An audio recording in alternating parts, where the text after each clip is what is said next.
The alien king drank the human's coffee. He thought it was a lethal neurotoxin. The cup was still warm in my hand when the first guard grabbed my arm. Not gently. Not with any of the careful diplomatic ceremony that the Vreth conclave had spent 3 months preparing for this exact moment. The guard's upper claw locked around my wrist, and the thermos I had been holding for the past 4 hours since leaving the transport shuttle clattered against the polished floor of Corridor 9. It did not break. It was a good thermos. I had owned it for 11 years, and it had survived worse than the marble floors of an alien sovereign station. I said, "Hey." The guard said nothing. Guards on sovereign station never said anything. They communicated in quick bursts of chemical signal that floated through the recycled air, and the only reason I even knew they were alarmed was because the translation bead in my left ear gave a soft ping, and then whispered, in a calm, unhelpful voice, "Elevated pheromone output detected.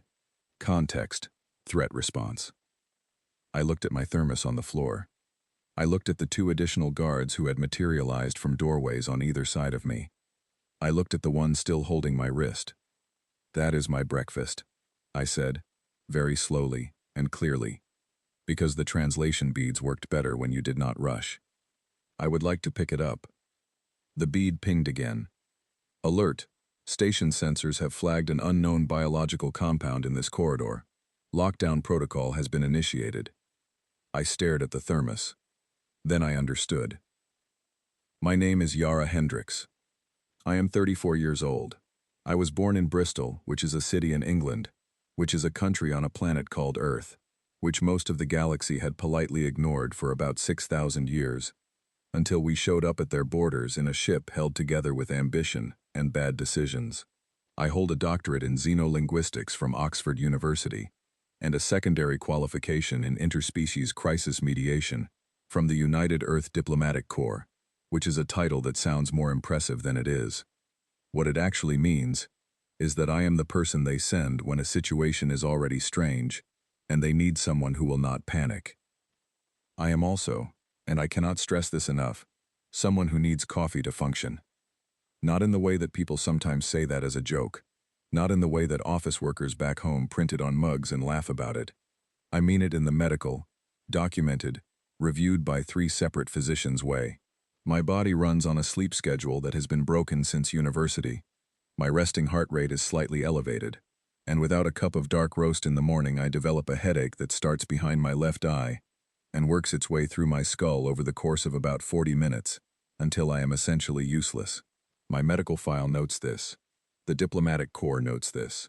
My assignment brief had a footnote that read, "Ambassador Hendricks has dietary requirements that include caffeinated beverages. Please ensure suitable provisions are available." The Vreth had read that footnote. They had not understood it. Because the Vreth conclave, which is one of the oldest and most powerful governing bodies in this region of the galaxy, has no concept of a species voluntarily consuming a chemical compound that agitates its own nervous system every single morning before performing complex cognitive tasks. Their biologists had reviewed the list of human dietary provisions before my arrival. They had flagged caffeine as a controlled substance. They had flagged it again when they calculated what the concentration in a standard cup of brewed coffee would do to a Vreth nervous system. Their internal report, which I would not read until much later, described it as follows. Compound capable of inducing severe neurological disruption in Vreth subjects at doses as low as 0.3 milligrams per kilogram of body weight. Estimated lethal threshold for a juvenile Vreth, 2 standard human cups. Estimated effect on adult Vreth at non-lethal doses. Tremors, accelerated cognition to the point of dysfunction, loss of fine motor control, possible temporary behavioral destabilization. What they had failed to include in that report, because they had no frame of reference for it, was the line, "Humans drink this on purpose, willingly, and consider a morning without it to be a bad start." So when I had boarded the shuttle that morning at 0600 hours, sleepy and slightly irritable, and filled my thermos from the small coffee maker in the human quarters of the transport vessel, and then carried that thermos through customs, through the docking bay, and halfway down Corridor 9, toward the grand audience chamber of King Vreth Olo XIV, sovereign of the conclave and keeper of the 7 seals. I had been doing what I did every single morning of my adult life. The station's air filtration sensors had been doing their job too.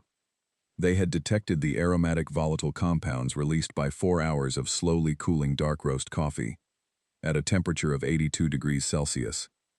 They had run those compounds through a database of known substances. They had found a partial match with a family of alkaloid compounds listed under the heading Substances Capable of Neurological Disruption in Breath Physiology. They had sent an automated alert. And somewhere in the security center of Sovereign Station, an officer had seen that alert and had made a decision. That decision was why I was currently standing in Corridor 9 with a guard holding my wrist and my thermos sitting on the floor 4 feet away from me, still gently steaming through the little hole in the lid. The guard did not release my arm. A second guard used a long tool I did not recognize to pick up the thermos without touching it directly, the way you might handle something you expected to explode. He held it at arm's length. He walked it to a cabinet set into the corridor wall that I had not noticed before. He placed it inside, the cabinet sealed with a sound like pressure equalizing. My thermos was now in a containment unit. I took a breath. I need to speak to someone, I said. A senior diplomat. A station administrator. Anyone who has read my file. The translation bead said, "Message transmitted." We waited. The corridor was beautiful, even in lockdown. The Vreth built everything in flowing curves, no sharp edges anywhere, with walls that shifted between deep amber and pale gold depending on the light. The floors were smooth stone imported from a moon 3 systems away. Every surface was clean. The air had a faint, almost floral quality to it that was actually the baseline chemical communication of the station crew, running at a low murmur underneath everything, the equivalent of background noise. I stood there, surrounded by 3 guards and a containment unit holding my coffee, and I waited. I had been on this station for less than 2 hours. The audience with the king was scheduled to begin in 40 minutes. My head had started to ache behind my left eye. A 4th figure appeared at the far end of the corridor. Not a guard, taller, with the longer antennae of the administrative caste, wearing the pale gray sash that indicated a senior function. My translation bead identified him before he reached us. Station Administrator Kelleth Vo, 3rd rank, assigned to the Diplomatic Reception Division. He stopped 5 feet from me. His antennae moved in a slow arc, reading the air. Then he looked at me with the Vreth equivalent of a deeply uncomfortable expression, which involved a tightening of the joints along the upper thorax. "Ambassador Hendricks," he said, and the translation bead turned his chemical acoustic speech into careful, slightly formal English. "We appear to have a situation." "We do," I agreed. "That situation is that my coffee is in a box." He blinked his outer eyes. "The compound you were carrying has been identified as a potential biological hazard. Protocol requires containment until the nature of the substance is confirmed." I pressed 2 fingers against the bridge of my nose. The headache was settling in. "It is coffee," I said. "It is a brewed beverage made from roasted plant seeds. It has been consumed by humans for approximately 500 years. There are roughly 12 billion cups of it drunk on my planet every single day. I am not a threat. My thermos is not a weapon. I need that drink or I will have a headache for the rest of this meeting and I will not be at my diplomatic best, and I genuinely do not think that is in anyone's interest today." Kelleth Vo's antennae were moving again. Processing. "The compound causes neurological disruption," he said. "In Vreth," I said. "In humans it causes wakefulness. We drink it because we like it, and because without it, some of us are significantly less pleasant to be around. I am one of those people. I am telling you this in the spirit of full diplomatic transparency." He looked at the containment unit. He looked at me. He said, "I will need to consult with the medical office before I can authorize release of the substance." The headache moved from behind my left eye to slightly above it. "Of course," I said, because I was a professional. "How long will that take?" He said, "Approximately 30 minutes. The audience with the king was in 40 minutes. I smiled with every muscle in my face that knew how to do that. "Then I said, that we move quickly." He did not move quickly. The medical office took 28 minutes. They confirmed that the compound was not designed as a weapon. They confirmed that humans had provided full disclosure of its presence in my dietary provisions list. They confirmed that, while it would be highly inadvisable for any Vreth to consume it, it posed no airborne threat at the concentrations present in a sealed thermos. They released my coffee with 2 minutes to spare, before I was due to stand in front of the most powerful sovereign in this sector of the galaxy. I took the thermos from Keleth Vo's hands. I opened the lid. I drank. It was barely warm. It tasted exactly like the best thing I had ever had. My headache began to recede. Keleth Vo watched me drink with an expression I could not fully read, but which my translation bead helpfully annotated as unease, moderate, source unclear. "Better?" he said, which was not a word I had expected from him. "Much," I said. I put the lid back on. I tucked the thermos under my arm. "The king is ready for you," Keleth Vo said. I straightened my jacket.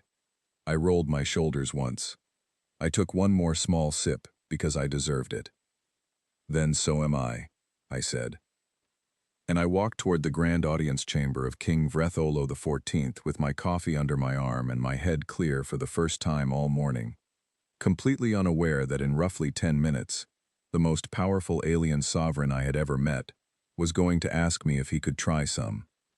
The grand audience chamber of the Vreth conclave was not a room that encouraged you to feel relaxed.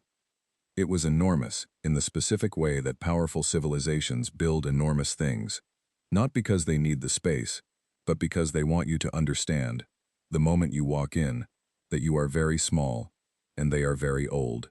The ceiling was 60 feet above the floor and shaped like the inside of a shell, spiraling upward in smooth curves that caught the light and sent it traveling in slow waves across the amber-colored walls. The floor was the same pale stone as the corridor outside, but here it was inlaid with patterns in darker material, geometric and precise, each one representing, I had been told in my briefing, a different star system that had joined the conclave over the past 8 centuries. There were a lot of patterns. There were 7 tiers of observation galleries rising on either side of the central floor, and every one of them was full. The Vreth court did not attend royal audiences the way a human court might, scattered informally around a throne room. They stood in perfect, absolute stillness on their assigned tiers, antennae forward, communicating in low-frequency chemical bursts that the room's air system was designed to carry upward and then filter before they reached the central floor. The effect was that the whole room hummed, very faintly, with something you could feel in the back of your teeth but not quite hear. I walked in alone. Protocol. Human representatives were required to enter the presence of the Vreth sovereign without escort, because the Vreth considered arriving with companions to imply that you did not trust the host's security. I had read this in my briefing, and thought it was a reasonable cultural convention. I thought it slightly less reasonable now that I was the only human in a room containing approximately 400 Vreth and 1 king. King Vretholo XIV was at the far end of the chamber on a raised platform that was not quite a throne in the human sense but served the same function. He was tall, even by Vreth standards, 7.5 feet, maybe 8, with a broader upper carapace than the guards and officials I had seen so far, and antennae that were longer and moved with a slow, deliberate quality, the way you might expect the antennae of someone who has had centuries to learn patience. His coloring was deeper than the other Vreth I had seen, a dark amber that was almost copper, and he wore the formal markings of his rank in bands of pale pigment across his upper limbs. He was watching me walk toward him. The walk was long. That was also protocol. You walked the full length of the central floor so the court could observe you, and you were expected to maintain a measured, calm pace. Too fast was aggressive. Too slow was dismissive. I had practiced the pace in my quarters on the transport ship, timing it with a metronome. I was aware, halfway down the floor, that several sets of eyes in the galleries were not looking at me. They were looking at my thermos. I had forgotten that I was still holding it. Protocol had not specified anything about thermoses. I had not put it down, because the obvious place to put it down would have been to leave it outside, and I had just spent 28 minutes getting it back from a containment unit, so I had walked in carrying it under my arm like a very small, cylindrical diplomatic aid. I reached the platform. I performed the Vreth formal greeting, which involves a specific position of the upper body and a slow downward tilt of the head that I had practiced until my neck ached. My translation bead activated fully, ready to handle live two-way communication. King Vreth Olo looked at me for a long moment. Then he looked at the thermos. Then he looked at me again. He said, in the slow, resonant speech of a Vreth sovereign, "You are the human ambassador." "I am," I said. "Yara Hendricks, representing the United Earth Diplomatic Corps. It is an honor to stand before you, Your Majesty." A pause. His antennae moved. "You carry a container," he said.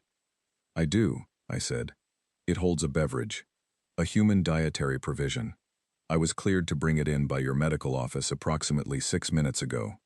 I apologize if it is unconventional. I can set it aside if you prefer." Another pause.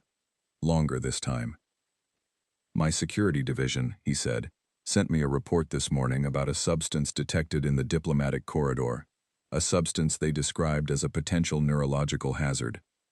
I took a careful breath. "Your security division is thorough," I said.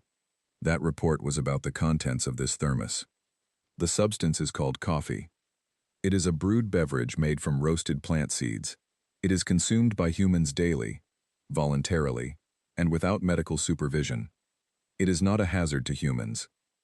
I understand it may interact differently with Vreth physiology, which is why I disclosed it in my provisions list, and why I did not open it in any shared spaces."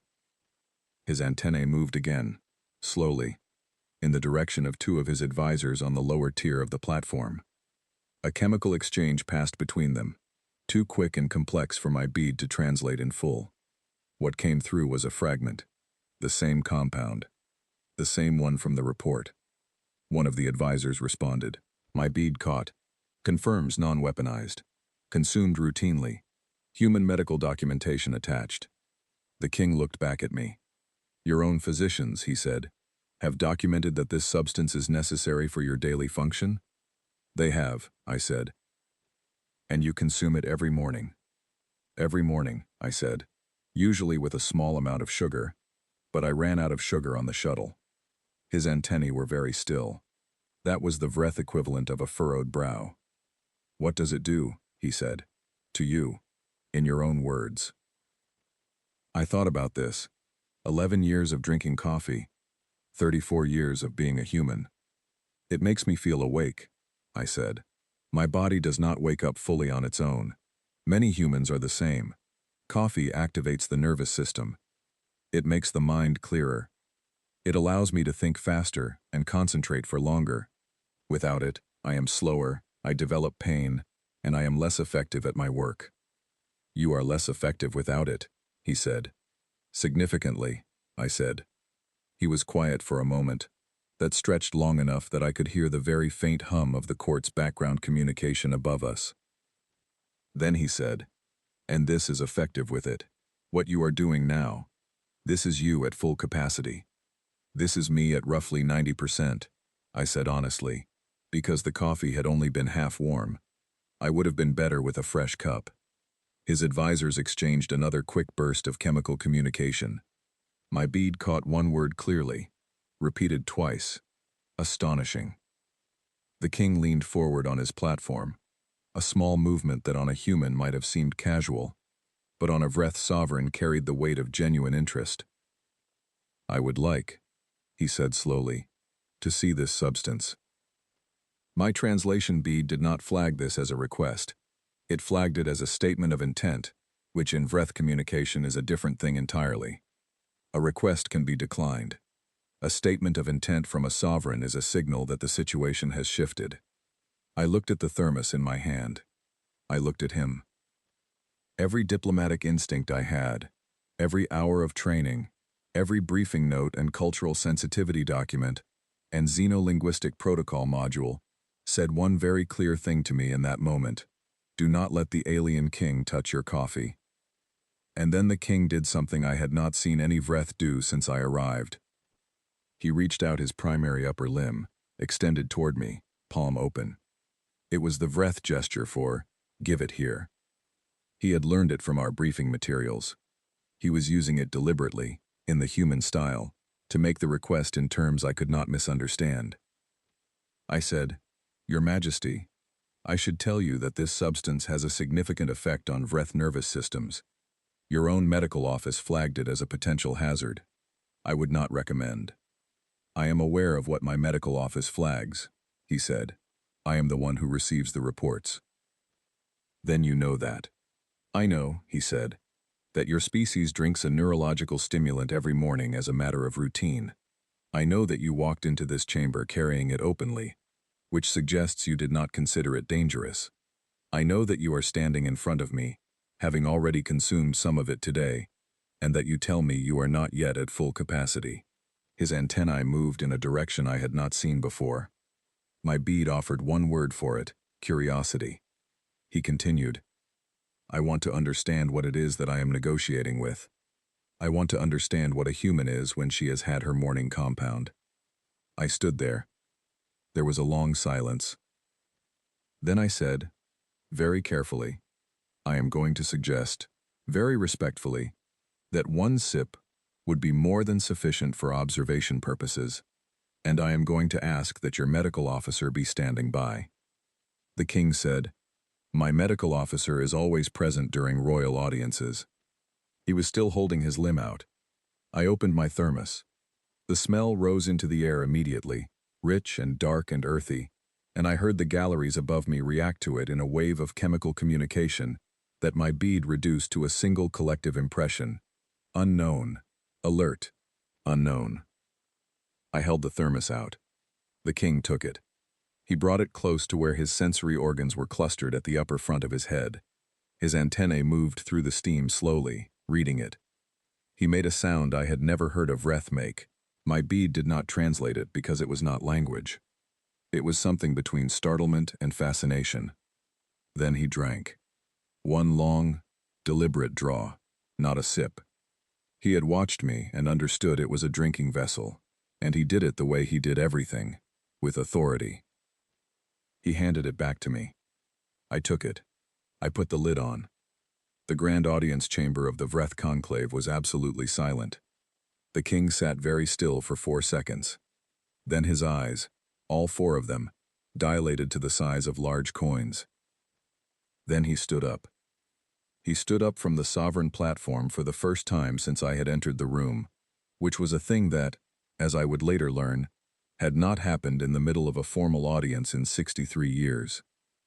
He turned to his chief advisor. He spoke, very rapidly, in a burst of chemical acoustic language so fast and complex that my bead could only catch fragments. The agitation, the cognition is, I can feel the, how do they, every morning, how long does this? The chief advisor's response: "Your Majesty, the medical officer requests." "I am fine," the king said. I am extremely." He stopped. He looked at his own limbs. "I am aware of my limbs in a very specific way." He looked at me. I held my thermos. He said, "How much of that do you drink? In a day?" 3 cups, I said. "Sometimes 4. His 4 eyes held mine. "Every day," he said. "Every day," I said. He made the sound again, the untranslatable one. And then, very slowly, he sat back down. His chief advisor was already moving toward him. 2 members of the medical staff who had been stationed at the edges of the room were approaching the platform steps. The galleries above us had gone from faint background hum to something louder and more urgent that my bead rendered as a single collective impression repeated over and over. The king, the substance, the king. I stood in the middle of the floor of the grand audience chamber with my coffee thermos in my hands and watched the most powerful sovereign in this sector of the galaxy discover what 2 mouthfuls of lukewarm dark roast felt like when it hit a nervous system that had never encountered caffeine in 800 years of life. He was gripping both armrests. He was also, I noticed, sitting considerably straighter than he had been before. His antennae were moving at a speed I had not seen any Vreth antennae move. They were almost vibrating.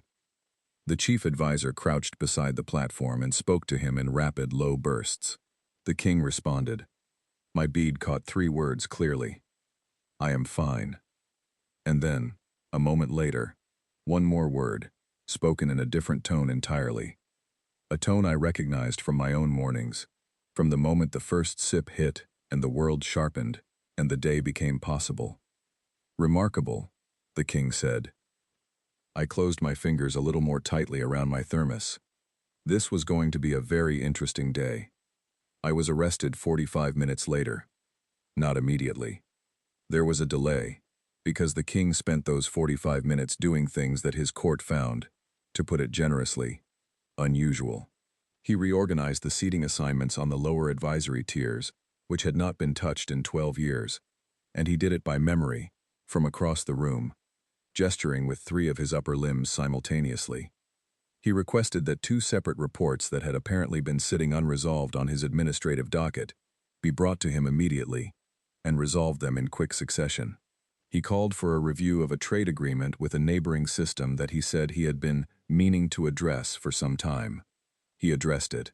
He then pivoted back to me and delivered the most rapid series of opening diplomatic statements I had ever heard from any sovereign of any species in 11 years of work, covering 37 separate points in the time it usually took a Vreth official to cover 6. His advisors watched him with an expression I could only describe as professionally alarmed. I watched him with the expression of someone who has personally experienced drinking too much coffee on an empty stomach and recognizes all the signs. At some point during the 31st diplomatic point, his chief medical officer, a Vreth named Peth Sala, who had been standing at the edge of the platform with increasingly wide outer eyes, sent a formal request through the station communication system to the security office. I did not see the request. I was told about it later. It read, "The king has consumed an unknown compound of human origin, current behavioral indicators, accelerated speech, elevated cognitive output, increased physical movement, apparent emotional elevation. Request immediate consultation with Xenobiology Division. Also request that the human diplomat and her compound be detained pending full investigation." The security office received this request and passed it up the chain. The chain led, eventually, to a senior security commander named Oreth Khan, who read the medical officer's note, reviewed the original sensor report from Corridor 9, reviewed the medical office's earlier finding that the compound was non-weaponized, found this sequence of events deeply contradictory, and made a decision. That decision led to 3 security officers entering the audience chamber at the 46-minute mark, and standing at the back of the room looking at me in a way that was recognizably the same in every culture I had ever worked in. It was the look that meant, we are going to have a conversation and you are not going to enjoy it. The king had just moved on to diplomatic point 38. He had not noticed the security officers yet. I had. I said, very calmly, "Your Majesty, I believe my presence may be needed elsewhere for a moment." He stopped. He turned. He looked at his security officers. He looked at me. Then he looked at his chief advisor and said, in a burst so compressed that my bead only caught half of it, something that included the words, "Not yet," and "speaking," and a phrase that translated roughly as, "The situation is under observation." The chief advisor looked at the security commander. The security commander looked at the king. The king, who was the king, won that exchange by the simple power of being the king. "Continue," he said to me. I continued. But the 3 security officers did not leave the room. They stood at the back, and I could feel them watching, and I kept my thermos tucked firmly under my arm, and the king kept talking, and his antennae kept moving at their elevated speed, and I thought, very carefully, about how the next hour was going to go. When the audience formally broke for administrative recess at the 90-minute mark, the security commander approached me before I had taken 4 steps toward the exit. "Ambassador Hendricks," he said. My bead rendered his voice as level and precise. "I need you to come with me." I looked at him. I looked at the thermos. I looked back at him. Am I being detained? I said. You are being asked to assist with an investigation, he said. These are different things. I know the difference. I have been in enough difficult rooms in enough difficult situations to know exactly which words matter, and which ones are selected very carefully to avoid being the words that matter. What is the investigation? I said. The investigation, he said, concerns the compound you introduced into the sovereign's presence and its effect on the sovereign's neurological state. There it was. My medical file, I said, which is part of my submitted credentials, which was reviewed and approved by your diplomatic office prior to my arrival, lists coffee as a dietary requirement. The compound was flagged by your censors, reviewed by your medical office, and cleared for my personal consumption. I disclosed everything. You disclosed that you would be consuming it, he said. You did not disclose that you would be offering it to the king. This was fair. I had not disclosed that, because I had not planned to do it. The king requested to try it, I said. The king, Orith Khan said, is currently in the secondary consultation room, reorganizing 14 years of outstanding administrative files, and has asked for a second opinion on the Dervith border agreement. I blinked. Is he? He is fine, the security commander said, in a tone that suggested fine was doing significant work in that sentence.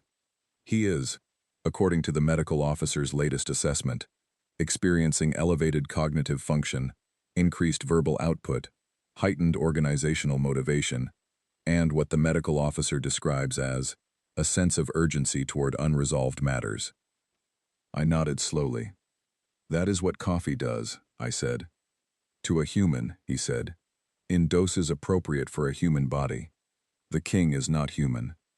No, I said, he is not. He consumed an amount appropriate for a human. He weighs, Ambassador, approximately 4 times what you weigh, and his nervous system processes sensory input at approximately 6 times the human rate. The medical office is currently calculating what the actual effective dose was relative to his physiology, and they are— He paused. He chose his next words carefully. They are concerned. I was quiet for a moment. Then I said, Is he in any danger? Oreth Khan's antennae moved briefly. My bead said, Honest consideration. Not physical danger, he said. The compound is not toxic at this concentration for a being his size. The effect will pass. But the king of the Vreth conclave is currently experiencing the equivalent of, in our medical office's words, an unprecedented level of artificial neurological stimulation, and he has been in that state for 45 minutes, and he has no context for it, and he has access to 40 years of administrative decisions that he is currently reconsidering at high speed. I looked at the ceiling, at the beautiful spiraling curves of it. How many files did you say? 14 years, he said. He has already made 7 new rulings. I pressed my fingers against the bridge of my nose. I see, I said. We would like you to come with us, Oreth Khan said, and explain, in as much detail as possible, what this compound is, how it works, what the timeline of effects looks like, and when we can expect the king to return to his baseline function. I nodded. I was a professional. This was still, technically, a diplomatic engagement. The fact that I was being escorted by security to explain the neuroscience of caffeine to a room full of very anxious alien officials while their king reorganized 14 years of administrative history somewhere down the hall did not change the fundamental nature of my role. My role was to communicate, to bridge, to explain. I could do that. I followed Oreth Khan down the corridor. Can I keep my thermos? I said. He looked at it. Yes, he said, with a very careful tone. You may keep it. Please do not open it. Understood, I said. And I followed him to what was, without any question, the strangest meeting of my career so far. The Xenobiology Division of Sovereign Station occupied a wing that I had not seen before, tucked behind the medical offices in the eastern quarter of the station. It was clean, bright, and full of instruments I did not recognize, which was normal. I am a linguist, not a scientist. What was not normal was that there were 8 people in the room when I arrived, all of them looking at a display screen that showed what I assumed was a real-time neurological readout, and all of them talking at once. They stopped when I walked in. They all looked at me. Then they all looked at the thermos. "Please sit," said the Vreth at the head of the table, who introduced herself as Chief Xenobiologist Threnova. Her antennae moved in a way my bead interpreted as professionally controlled distress. She was very good at her job. I could tell because she did not look at the thermos again after the first glance, which required visible effort. "I am going to need you to tell me everything," she said. "About coffee?" I said. "About coffee," she confirmed. I sat down. I put the thermos on the table in front of me. I thought about where to start. "It comes from a plant," I said. "The seeds of the plant are dried and roasted. The roasting changes their chemical composition. Then the roasted seeds are ground and mixed with hot water, which extracts the soluble compounds. The result is a liquid that contains, among other things, a compound called caffeine, which is a stimulant. It works by blocking the receptors in the brain that register fatigue. When those receptors are blocked, the signals that tell the brain it is tired cannot get through. The brain continues operating at a higher level of alertness. The heart rate increases slightly. Blood flow increases. Cognitive processing speeds up." Threnova was looking at her own display screen, pulling up data as I spoke. "And humans consume this," she said. "Voluntarily. Every day," I said. "In what quantity?" "Globally, approximately 2 billion kilograms of coffee per year," I said. "Individually, 1 to 4 cups per day is typical. A cup is roughly 250 milliliters." The room was quiet for a moment. 2 billion kilograms, someone said from the far end of the table. "Per year," I confirmed. "And the king," Threnova said carefully, "consumed how much?" "One long sip," I said, "from a thermos that holds approximately 400 milliliters. He consumed perhaps 60 to 80 milliliters." She turned to the display. She typed something. She looked at the result. She said, "That is the equivalent, adjusted for body mass and neural processing rate, of approximately 4 human cups consumed simultaneously." I looked at her. "That does explain the filing," I said. Nobody laughed. Vreth do not laugh. But several antennae twitched in ways my bead flagged as involuntary reaction to unexpected stimulus, which I chose to interpret as the next best thing. "When will he return to baseline?" Threnova asked. "The half-life of caffeine in a human body is approximately 5 to 6 hours, I said. "I do not know how his physiology processes it. It may be faster, it may be slower. In humans, the peak effect is about 30 to 60 minutes after consumption. After that, it declines gradually." She made a note. "So, we are potentially looking," she said, "at several more hours of this." "Possibly," I said. "Again, I do not know how his metabolism handles it. Has he eaten anything?" She blinked. "Why?" "Food slows the absorption. If he eats something, the effect may moderate faster." She looked at a colleague. The colleague left the room quickly. "He has also," Threnova said, "reportedly requested the full administrative archive of the Eastern border disputes from 60 years ago." "That seems like a lot to resolve in one afternoon," I said. "Yes," she said. "It is." I sat with my thermos. The display on the wall showed the king's neurological readout. Even I could see it was elevated. It looked like every line on the screen had been turned up a few degrees, everything running hotter and brighter than the baseline that was presumably shown in the pale reference markers. He was not in danger. Threnova had confirmed that. His vital signs were stable. His cognition was not impaired, just accelerated. He was experiencing caffeine the way an adult human with no prior exposure might experience a very strong cup. More intensely, more completely, without the tolerance that a daily drinker builds up over years. But he was fine. He was filing. He was reorganizing 60 years of Eastern border disputes. He was, somewhere in this station, probably the most caffeinated alien sovereign in the recorded history of interspecies relations. I took a slow breath. "I need to say something," I said to Threnova. She looked at me. This was not intentional, I said. I did not plan to give the king my coffee. He asked to see it. He asked to try it. I told him the risks. He made a decision. I want that clearly stated for whatever record is being kept of today. She was quiet for a moment. I am aware, she said. The audience chamber has full recording. I have already reviewed the relevant portion. And, she said, you did tell him. You stated the risks. He made the decision. I nodded.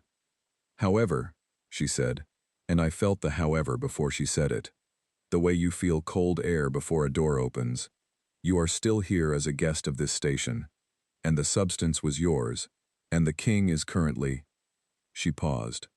She listened to something in her earpiece. Her antennae moved in a quick, tight pattern. What? I said. He has just, she said slowly, sent a formal communication to the Dervith Confederation, requesting a rescheduling of the summit that has been pending for 8 months. I said nothing. He has not sent that communication in 8 months, she said. It has been sitting on the docket. And he just sent it, I said. He just sent it, she confirmed. We looked at each other. Is that, I said carefully, a good thing or a bad thing? She looked at her display. She looked at me. Her antennae moved slowly. That, she said, depends very much on what the Derviths say. I put my hand on my thermos. I thought about the next few hours. I thought about how I was going to write this in my report. I thought about the line in my diplomatic credentials that said Yara Hendricks, Interspecies Crisis Mediator, and how that title had never felt more specifically accurate than it did right now.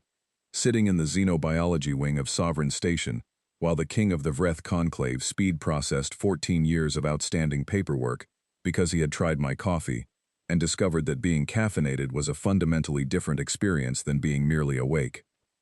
Threnova said, Ambassador Hendricks. Yes? I said. Tell me more about this plant. I settled back in my chair. Happily, I said.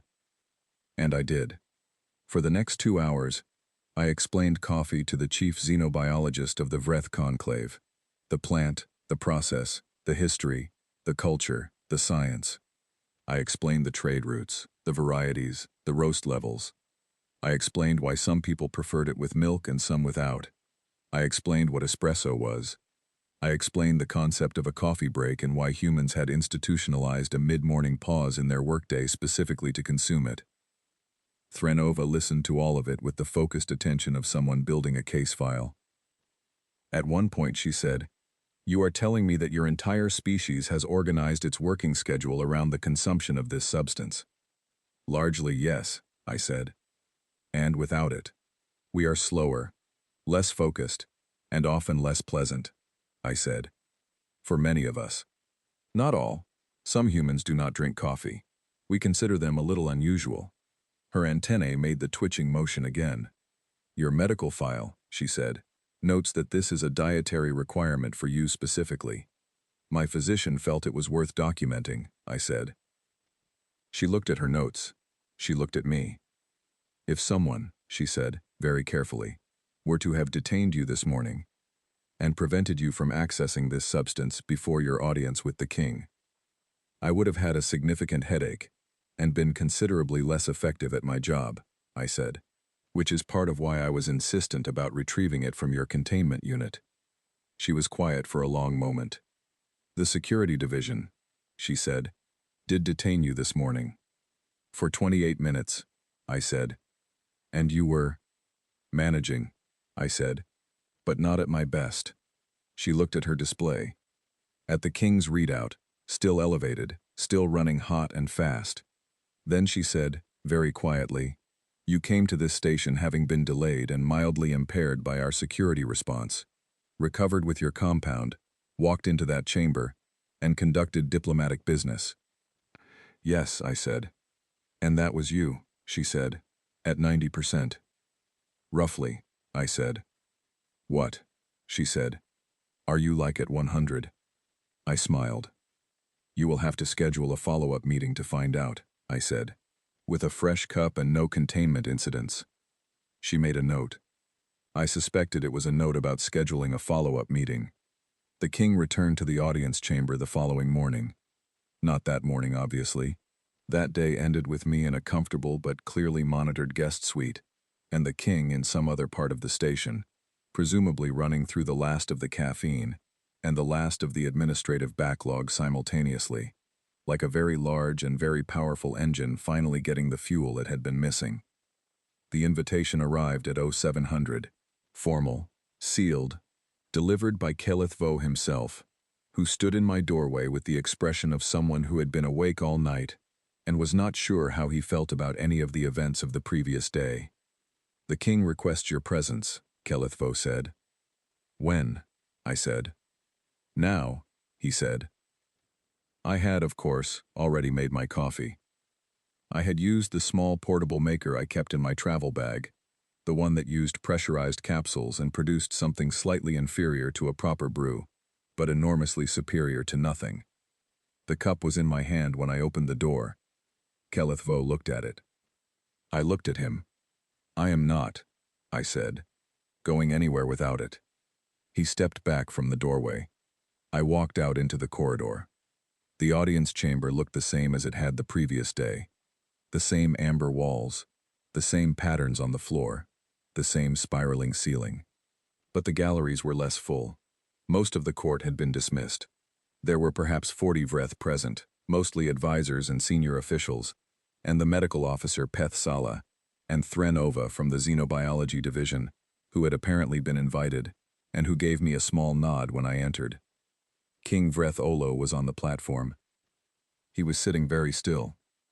He looked, if I am honest, the way I look on the mornings when I have forgotten to buy coffee and the nearest shop is 20 minutes away. Not unwell, not distressed, but quieter than the day before, more carefully contained. He watched me walk the length of the floor. I stopped at the platform. I performed the greeting. He returned it. He said, "Ambassador Hendricks." "Your Majesty," I said. He looked at the cup in my hand. I did not offer it. I had learned that lesson. He said, "Sit." There was a seat. There had not been a seat the day before. Someone had placed a human-appropriate chair on the floor beside the platform. I sat. I held my coffee. He was quiet for a moment. His antennae moved slowly. That patient, deliberate motion of someone who has had centuries to learn how long a pause can be before it becomes rude.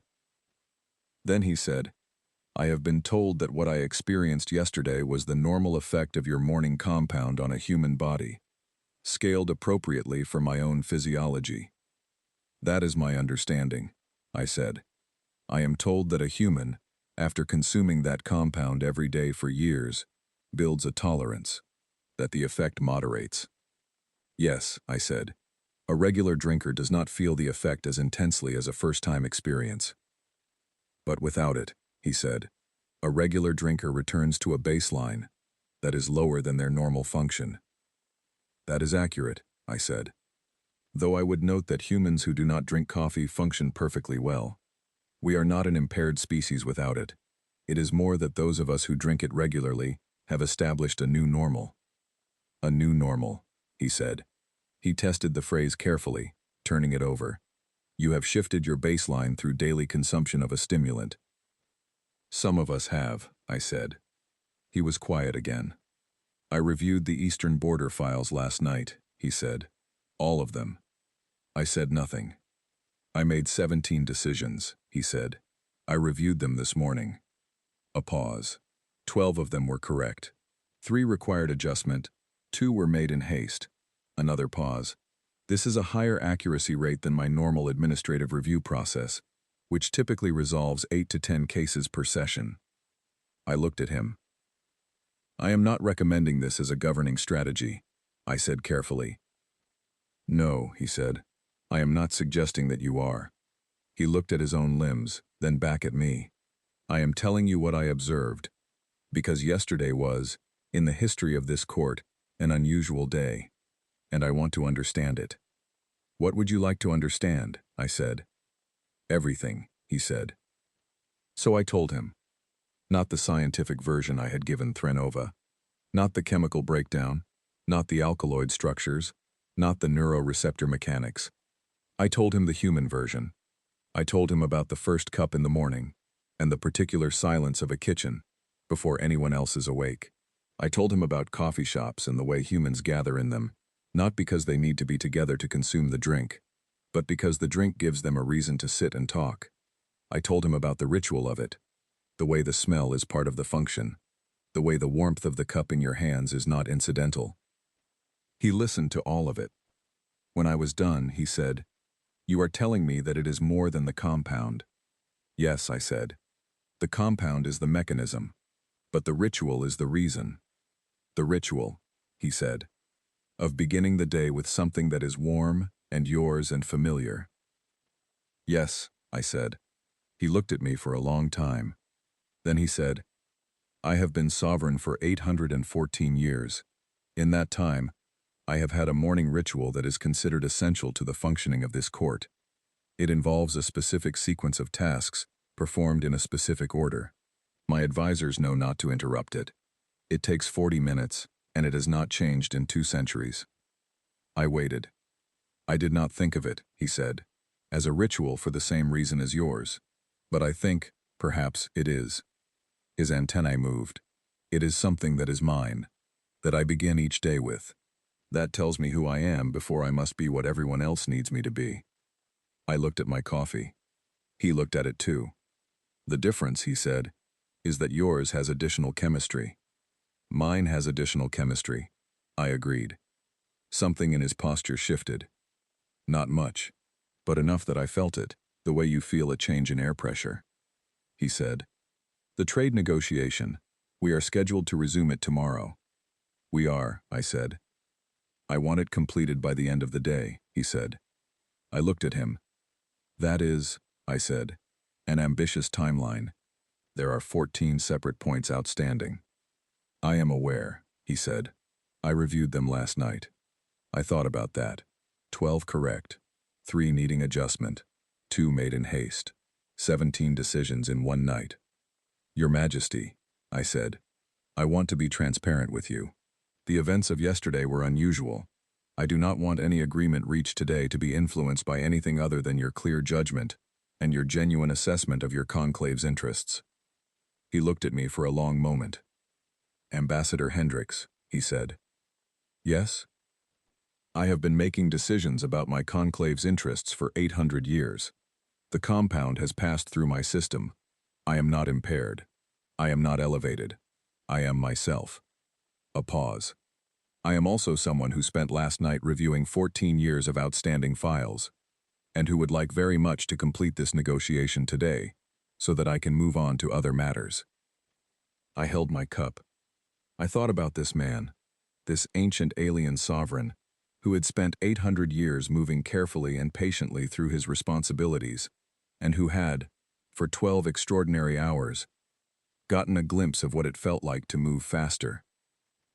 "All right," I said, "let us complete the negotiation." He settled back. "Good," he said. "And, Ambassador." "Yes?" "Does the compound," he said, "come in varieties? My xenobiology office mentioned there are several types." I felt something happening in my chest that took me a moment to identify as the particular combination of surprise and professional warmth that comes from unexpected common ground with someone you were not sure you would understand. "Many varieties," I said. "Different plants, different regions, different roasting processes. They all taste somewhat different." He was quiet for a moment. "If," he said carefully, "a formal cultural exchange were to be arranged, at some point, in the future, not now, not as part of this negotiation." A pause. "Would it be possible to receive a selection?" I looked at him. "Your Majesty," I said, "it would be my genuine pleasure." His antennae moved. My translation bead, after a moment, offered a word for it. "Satisfaction," it said. We completed the negotiation in 6 hours and 40 minutes. Every single point. 12 of the 14 resolved in my favor. I did not mention this to anyone for several weeks. 13 months later, I came back to Sovereign Station carrying a small wooden chest. Not standard diplomatic materials, not documents or data or cultural artifacts in the official sense. The chest was 12 inches long, 8 inches wide, and lined inside with insulated fabric to keep everything at a stable temperature. It contained 12 sealed pouches of single-origin roasted coffee beans, each one labeled in both English and Vreth script with the name of the region, the processing method, the expected flavor notes, and the recommended brewing method. I had written the labels myself. The translation had been reviewed by a Vreth linguist at the Earth Embassy, who had been very confused by the concept of light floral notes with a hint of citrus, but had done her best. The chest had been pre-cleared by 7 separate regulatory divisions, approved by the Vreth Diplomatic Office, reviewed by the medical authority with a formal notation that it was for controlled cultural exchange purposes, under supervised conditions, and granted a special import designation that I was told had required the creation of an entirely new category in the Vreth customs system. The new category was called Human Ritual Compounds, Non-Hazardous, Single-Recipient Dispensation. I found this deeply charming. Keleth Vo met me at the docking bay. He had, in the past 13 months, apparently been promoted. Because his sash was a different shade, he looked at the chest in my hands, and then at me, with an expression I now knew how to read, the professional contentment of someone who has managed an extraordinarily complicated situation and has had enough time to find it funny. Ambassador Hendricks, he said. Administrator Keleth Vo, I said. Congratulations on the promotion. Thank you, he said. The king requested it. I raised an eyebrow.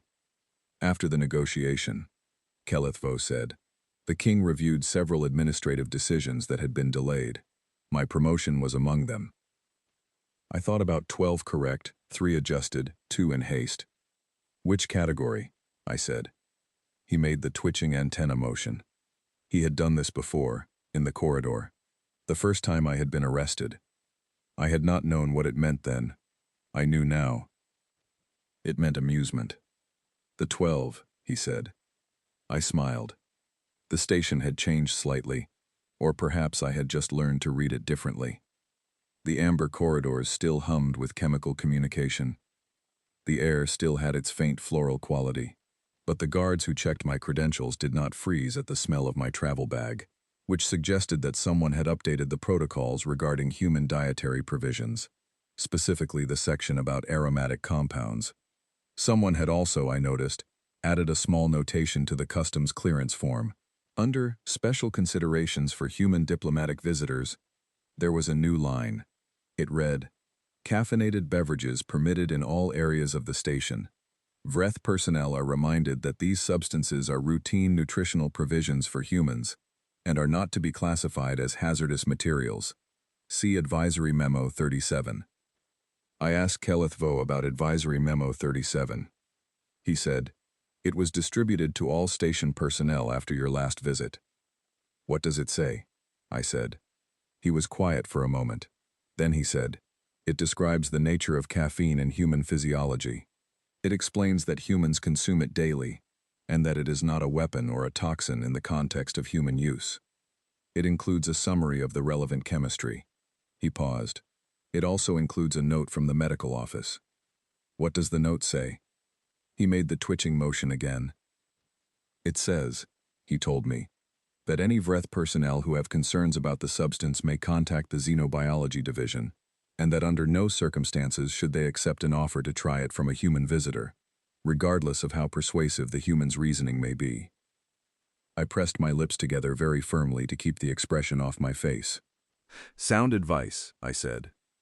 The king agreed, Keleth Vo said. He wrote it himself. The audience that afternoon was smaller and quieter than the first one had been. No full court, no galleries of observers, just the king on his platform, 4 senior advisors, Threnova from Xenobiology, and me. I placed the wooden chest on the floor in front of the platform. The king looked at it. The cultural exchange materials, I said, as discussed. 12 varieties, all single origin, all roasted within the past month, and sealed for freshness. The labels include brewing instructions. Threnova's division has the technical documentation, and my medical officer on Earth has provided a formal advisory on safe handling for Vreth personnel who are assisting with the preparation. He looked at the chest for a long moment. You wrote the labels yourself, he said. I looked at him. I had not mentioned that. Kelith Vo, he said, without looking away from me, and the administrator behind me said a very small, "Yes, Your Majesty," that suggested he knew exactly what he had passed along. I did, I said. The translation was reviewed professionally, but I wanted the descriptions to be accurate. The descriptions, he said. The flavor notes. Yes. He leaned forward slightly. Light floral notes with a hint of citrus, he said. I recognized the label. Yirgachev, Ethiopian origin, washed process. My personal favorite. That one is the one I would recommend most strongly, I said. It is also the gentlest in terms of caffeine content. If you were to proceed with any kind of supervised tasting under Threnova's oversight, at a very reduced quantity. I paused. Which is entirely a decision for you and your medical staff. I am not recommending it. I am merely noting which one I would suggest, if that were something you were considering. His antennae moved. My bead said, amusement. You are very careful with your phrasing, he said. I am a linguist, I said. It is what I do. He looked at the chest. The Dervith Summit, he said. The one I contacted them about. We have scheduled a date. I heard, I said. Congratulations. They were surprised to receive the communication, he said. It had been pending for 8 months. Things move when the motivation is there, I said. Yes, he said. They do. A pause. The trade agreement from your last visit has been functioning well. The Eastern Border resolutions I issued that night have, on review, held up. 12 of 17. He met my eyes. Better than my average. You mentioned that at the time, I said. I have been thinking about it, he said. For 13 months. About what was different. I waited. It was not the compound, he said. Not entirely. The compound accelerated the process. But the work itself was mine. The files were files I knew. The decisions were decisions I had the information to make. I simply had the impetus. The motivation, I said.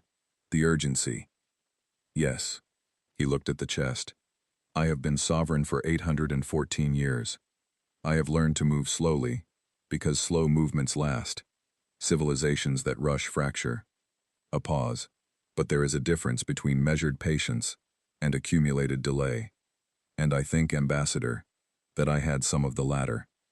I said nothing. Your species, he said, has an interesting approach to time. You are short-lived, by Vreth standards. Even your oldest individuals live perhaps 1/5 of what I have already lived. And yet you drink something every morning that makes you feel the urgency of the day. We are aware that time passes, I said. We are aware of it very directly. Yes, he said. I think that is it. He leaned back. 800 years teaches you that most things can wait. The question is which ones cannot.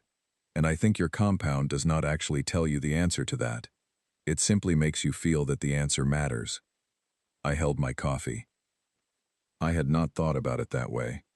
That might be the most accurate description of what caffeine does, I said, that anyone has ever given me.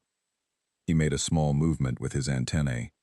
My bead was quiet, which meant the movement did not have a clean translation.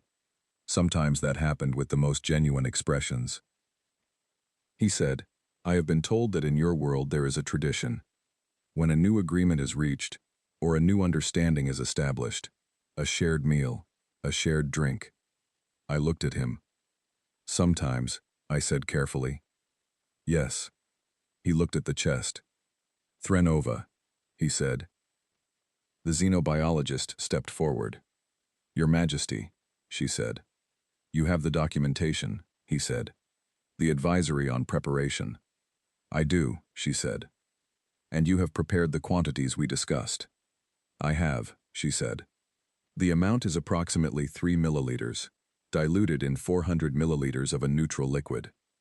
The estimated effective dose at that concentration is manageable, he said. You confirmed this. I confirmed. It is unlikely to produce significant effects, she said.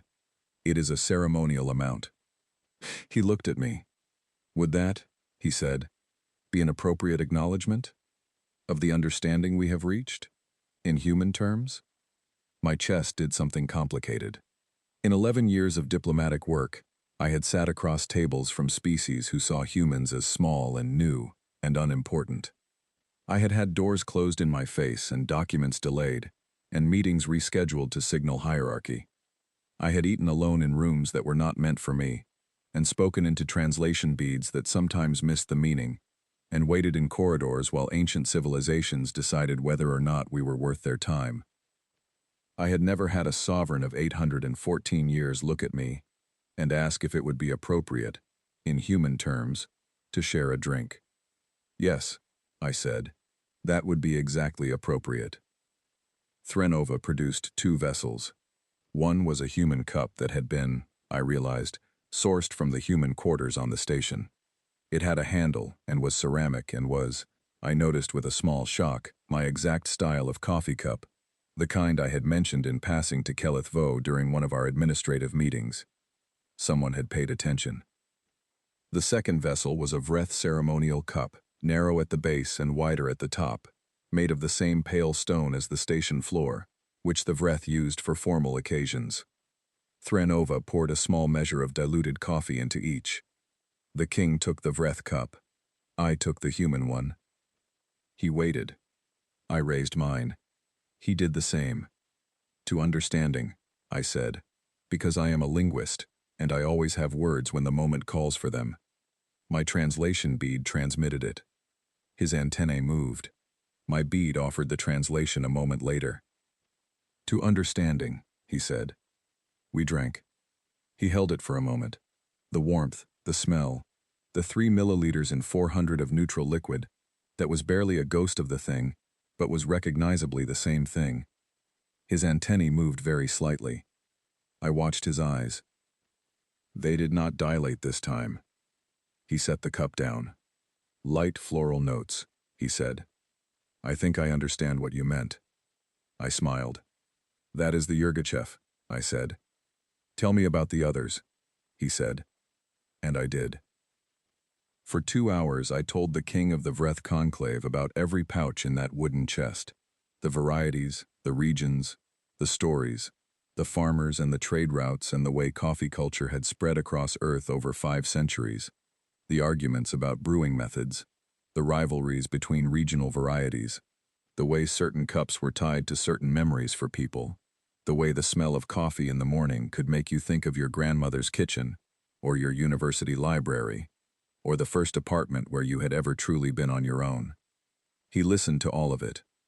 His advisors listened. Threnova listened, taking occasional notes. Keleth Vo, standing at the edge of the room, listened. When I was done, the king was quiet for a long moment. Then he said, When you return home, Ambassador, before your next assignment. Yes? Will you drink a cup of coffee in your grandmother's kitchen? I stopped. My grandmother passed away, I said, some years ago. He was very still. I am sorry, he said. Thank you, I said. Then somewhere else, he said. Somewhere that means something to you. Will you do that? I thought about the coffee shop near the Oxford Library, where I had written half my dissertation, the way it smelled in the morning when they opened the doors, the particular quality of light through those particular windows. Yes, I said, I will. He nodded slowly. We are not so different, he said, in that way, having places that hold us, things we return to. No, I said, I do not think we are. The wooden chest stayed on Sovereign Station. It was placed, I was told later, in the king's private archive, alongside a formal document recording the exchange. The document described the contents of the chest, the occasion, and the nature of the diplomatic understanding reached. At the bottom of the document, in the space marked Notes of Significance, The king had written one line. I was given a copy before I left. It read, "First instance of a shared human ritual in the history of the conclave. Recommend this tradition be continued."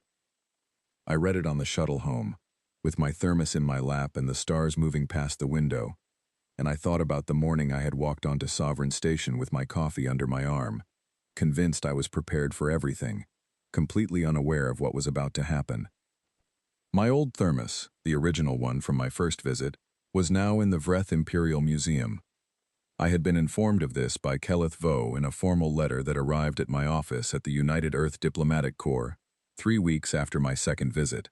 The letter described the museum acquisition in careful administrative language and concluded with a single additional line that I was fairly certain Keleth Vo had written himself, outside of his official capacity, because it was not quite in the register of formal Vreth correspondence.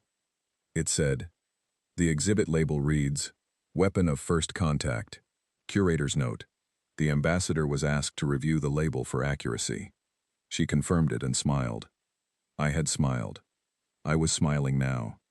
Outside the window, the stars went past, and the thermos in my lap held the last cup of the day, still warm, and I thought about what the king had said about things that hold you.